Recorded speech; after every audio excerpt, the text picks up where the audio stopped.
La respiració és una funció innata, vital i automàtica que s'encarrega d'oxigenar totes les cèl·lules del cos humà.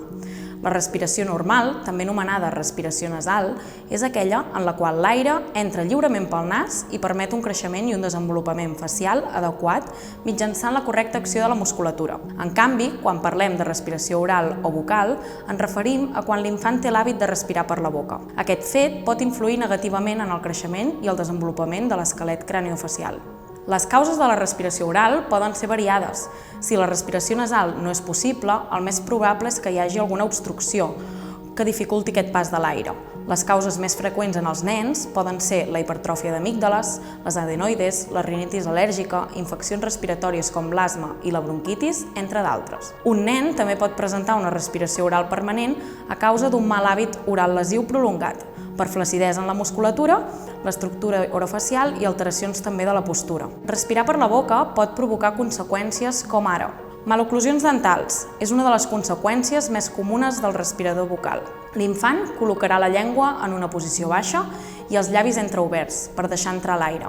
Aquest fet podrà provocar alteracions dentàries com una mossegada oberta. També podem trobar asimetries facials o alteracions en la postura. Quan es respira per la boca, el nen tendeix a presentar una posició del cap més anterioritzada i, per tant, la postura corporal es veurà afectada. També trastorns del son, alteracions dels cicles del son, roncs, baveig nocturn, respiració oral nocturna, que poden desencadenar apnees del son. Alteracions en el rendiment, la incorrecta proporció d'oxigen i altres factors poden produir que els nens pateixin sobrepès, baix rendiment físic i cansament habitual.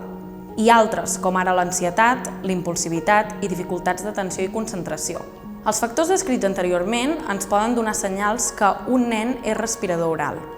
Tot i així, serà necessària una valoració per part d'un equip multidisciplinari, com ara l'otorrino, l'al·lergòleg, el pediatre, l'odontopediatre o nosaltres, els logopedes. El diagnòstic, així com el tractament de la respiració bucal, s'han de fer tan aviat com sigui possible per tal de minimitzar aquestes conseqüències.